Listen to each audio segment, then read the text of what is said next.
arrancamos primero con unos interrogantes que me gustaría decir. La verdad que quién tiene la verdad de la milanesa de todo esto es una pregunta que me hago siempre y que vamos a dejarla para el final. Y empezar con que primero es un concepto como muy fashion, como que impacta mucho el nombre. Como decía hoy Andrés, parece como una venta de humo, pero bueno, la idea es de alguna forma poder anticiparnos a que una lesión suceda. Y eso es un objetivo bastante ambicioso, pero bueno, se han hecho desarrollos de modelos y demás para poder hacerlo y lo vamos a charlar un poco. Otra pregunta es, ¿será mejor optimizar nuestros tratamientos y retornos al deporte en lugar de estar previniendo? Otra pregunta que me hago siempre. Y otra pregunta importante es, ¿qué estrategia es la que más protege? ¿Sí? Quizás ya cambiando un poco esta palabra de prevención a protección. ¿Sí? Y a partir de acá, de estos interrogantes, me gustaría empezar a desarrollar un poco este tema. ¿Sí? Como para ponernos un poco en historia, Van Mechelen fue el primero que desarrolló un modelo preventivo, ¿sí? Llamado la secuencia de la prevención en lesiones deportivas, allá por el año 92. Fue un modelo que consta de 4 etapas, ¿sí?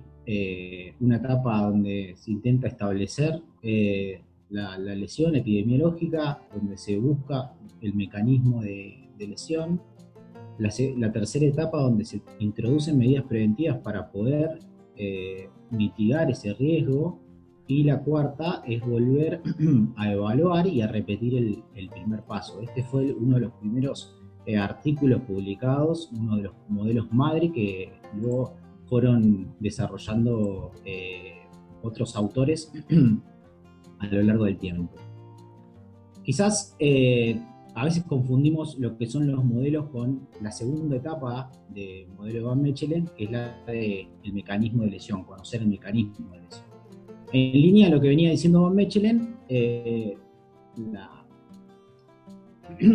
Caroline Finch publicó por primera vez una crítica al modelo Van Mechelen, tratándole de dar un poco de solidez a lo que es la investigación, introduciendo un poco lo que es la vigilancia epidemiológica, la importancia de hacer investigación dentro de lo que es los modelos preventivos.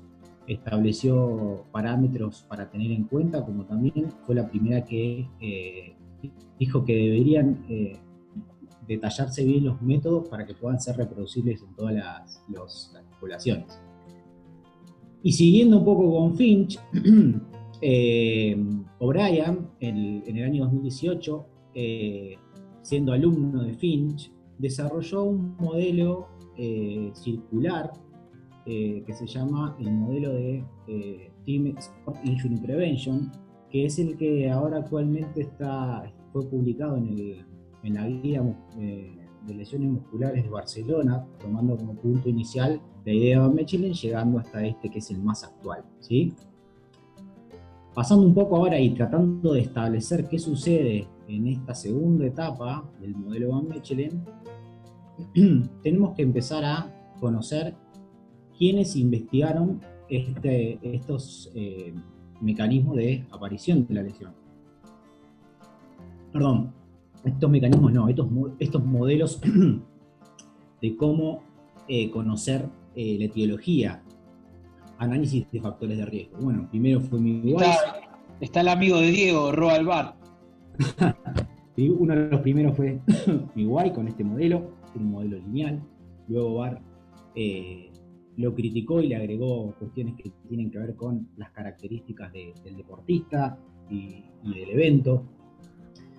Luego Miguel se retracta y hace un modelo en el cual la linealidad pasa a ser no directamente que todo jugador expuesto va a sufrir la lesión, sino que se puede exponer al jugador y va a haber momentos que no la va a sufrir, y ya empieza a darle un círculo a este modelo, para que luego Natalia Bittencourt, le puso el corazón porque la amo, trajo esta forma de analizar los riesgos. Un modelo teórico que estuvo desarrollando también en su trabajo doctoral. Habiendo analizado un poco esta situación de cuáles son los mecanismos, y habiendo visto el modelo madre Van Mechelen, y voy a seguir con esta diapo, que la idea es preguntarnos, o preguntarme yo, si es posible hacer prevención en rugby amateur y cómo debería hacerla, ¿sí? Y un poco acá les quiero mostrar cuál es mi idea, cuál es mi criterio, cuál es mi línea que estoy siguiendo de investigación, que puede estar errada o puede estar acertada. Todavía no la terminé de desarrollar y estoy en un proceso donde voy a tratar de hacer lo posible para mejorar la kinesiología en este deporte. Entonces, un poco para responder esta pregunta voy a poner este video para que lo vean.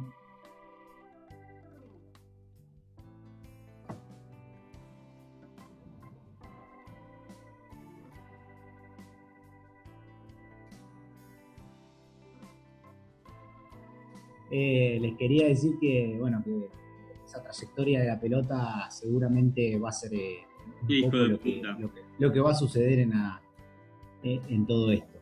Así que bueno, ahora metiéndonos un poco más en analizar este modelo en el rugby, voy a tomar el modelo de O'Brien, ¿sí? Que presentó el año pasado. En el artículo, fíjense que acá está bien Finch y Pruna, Pruna es uno de los médicos uno de los oficios del Barcelona. Y acá voy a arrancar, ¿sí? Y primero voy a empezar por esta zona, ¿sí? Por cuál es la situación de las lesiones en mi población. Entonces, para arrancar, primero les quiero mostrar acá uno de los resultados preliminares del estudio que hicimos multicéntrico con los chicos de Córdoba y Rosario, donde podemos obtener estas lesiones más frecuentes, que son desgarro isquiotibial, esguince de tobillo, esguince lateral interno rodilla, lesión de hombro y lesión de cruzado anterior. Acá, en este 5,6%, si le agregamos las luxaciones glenohumerales, nos iríamos a 11,5%, pasando los esguinces de tobillo, y pasaría a ser la lesión de hombro la segunda más frecuente, pero si discriminamos cuál es la zona afectada, una sería la crónico-clavicular y la otra mitad sería la luxación glenohumeral. En este caso solamente les puse el 41% de las lesiones en este cuadrado, ¿sí? en este gráfico. Hay otras lesiones que son más variables, que aumentan, son numeritos mucho más chicos, que no creo que valga la pena mostrarlas, ya que representan un corto número.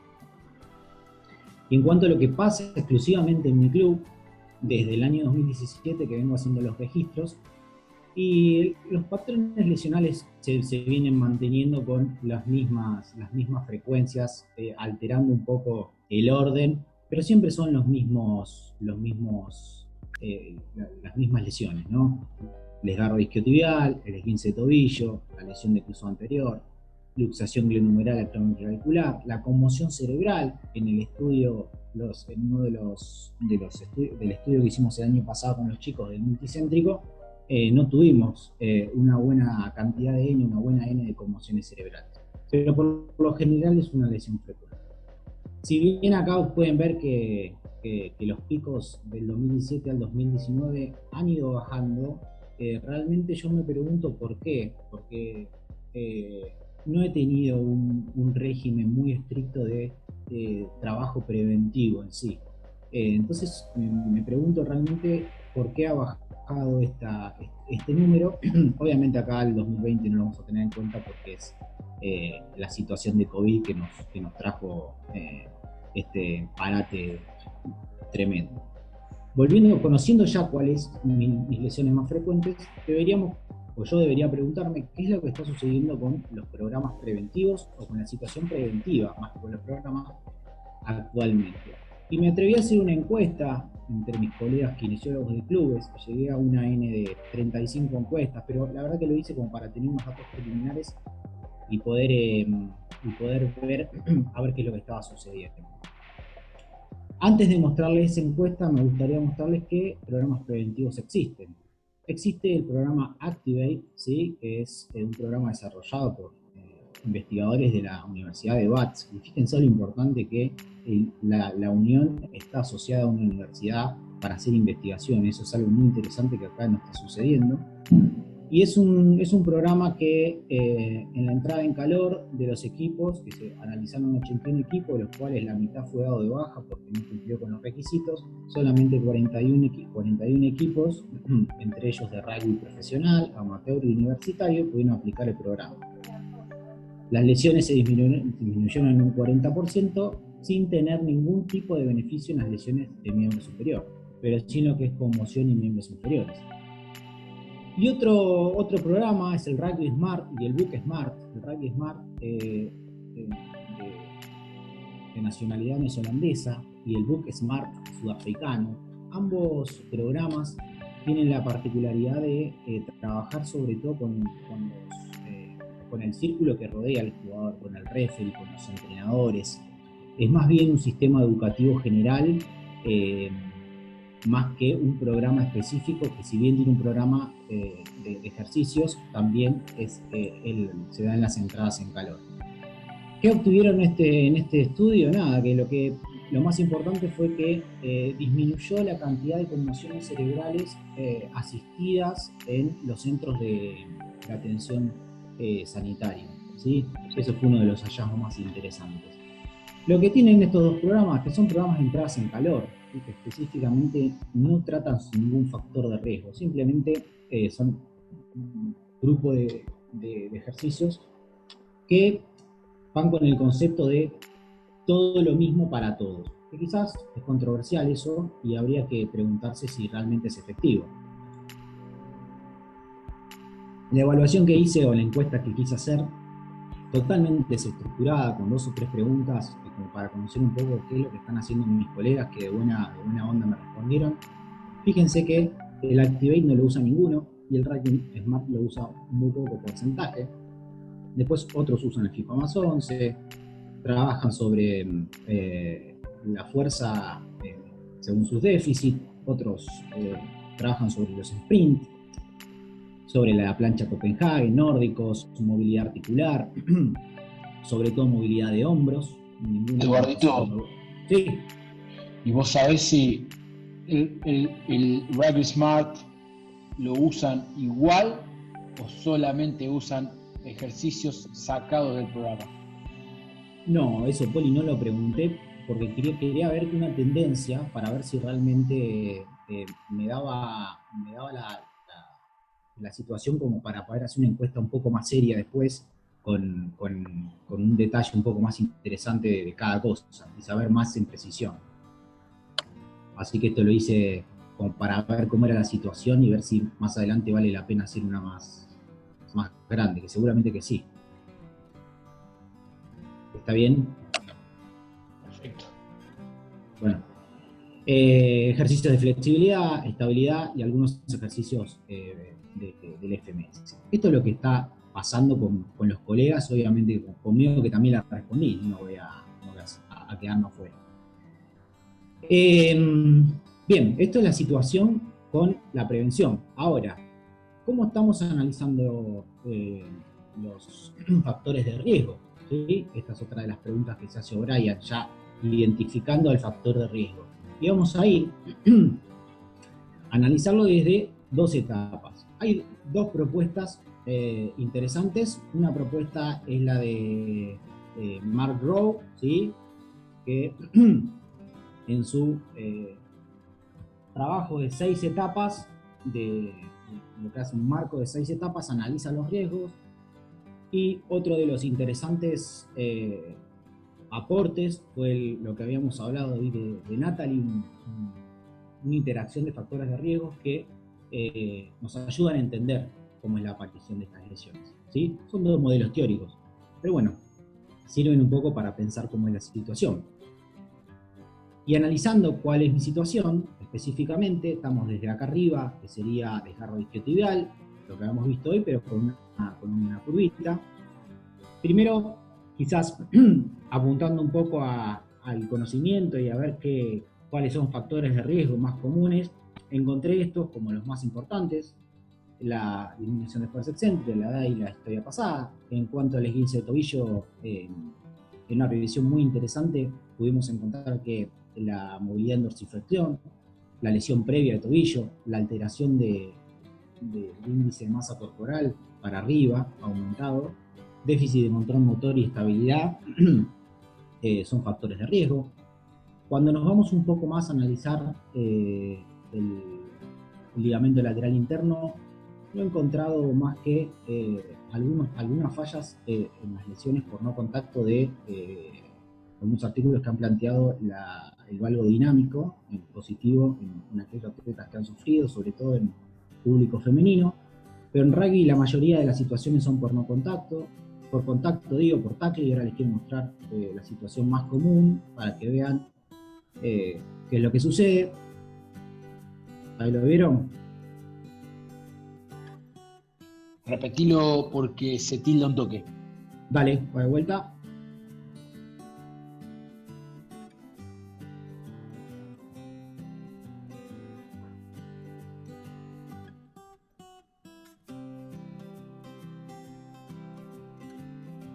Podemos juzgarlo un poco al tacleador por ahí, un poco a destiempo, pero en el caso de que tenga la pelota el jugador, esa es una de los mecanismos más comunes. De hecho, los que han pasado en el club son todos por trauma, por contacto. No tengo ningún cambio de paso, ningún landing, ninguna caída fallida que me haya provocado esta lesión.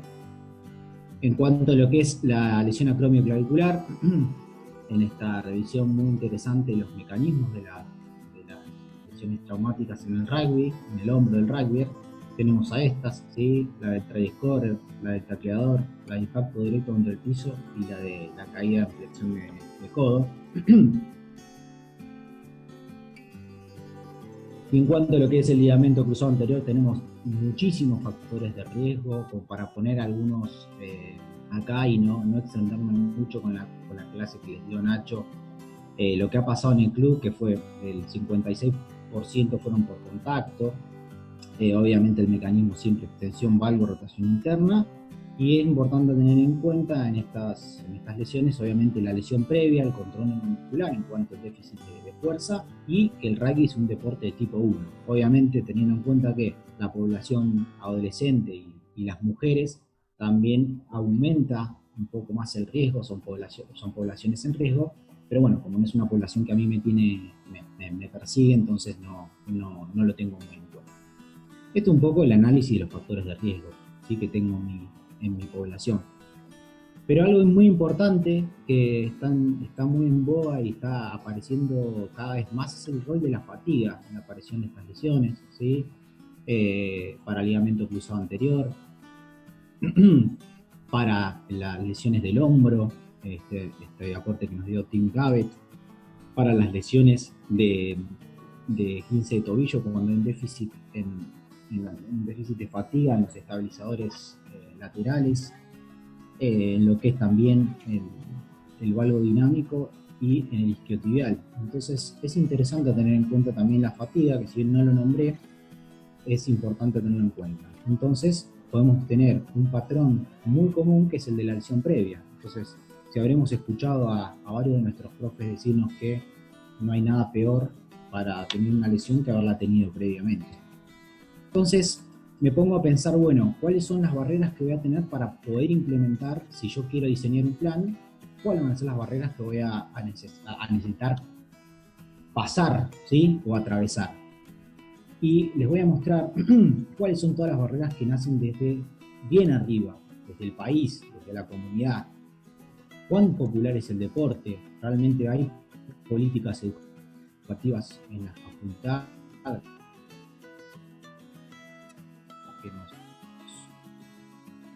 que la Unión cumple las normas de otras uniones, de la Unión Global, de la World Rugby? Debería ser políticas macro y capacitaciones para nosotros. En este caso la URBA está muy enfocada junto a la UAR en lo que es el mejorar la situación de la conmoción cerebral. En cuanto al club, también es una barrera porque es interesante también que la comisión directiva, los entrenadores y todo el entorno esté focalizado al bienestar del jugador, que se asesoren por sus personales rentados, que tenga políticas internas para todos los planteles, como también que remunerice bien al personal que trabaja. Y eso es algo muy importante porque es donde nos encontramos nosotros trabajando. Que debemos estamos obligados al conocimiento de todo lo que pasa en nuestro deporte, tenemos que actualizarnos y obviamente tenemos que saber cómo implementar estas medidas. Pasando a otro nivel, ya un nivel inferior, pero uno de los niveles más importantes, es el jugador, con su contexto individual, todas sus problemáticas del rugby amateur, el trabajo, las relaciones, los estudios, su economía, y también lo que él necesita, sus experiencias, sus creencias, sus expectativas, todo va a influir en la implementación. No es solamente si yo tengo tiempo o no tiempo para aplicar este modelo. Básicamente es muy importante tener todo esto en cuenta a la hora de decir cuáles son las barreras, ¿sí? Y poniéndonos a pensar algunas cuestiones que me han pasado a mí, volviendo a la encuesta con los jugadores, con los otros colegas kinesiólogos, ¿qué evalúan, no? Estos colegas, ¿qué evalúo yo también? Los colegas evalúan el FMS, evalúan a través de un patrón solo de FMS, evalúan a través de la calidad del movimiento, evalúan a través de déficit de fuerza, evalúan saltos, evalúan el Star Excursion Balance Test, otros evalúan a través de la K-Test, de Active Knee Extension para flexibilidad de cadena posterior, otros evalúan la movilidad, otros evalúan la carga, otros evalúan algunos factores psicosociales y otros puso otros, ¿sí? No.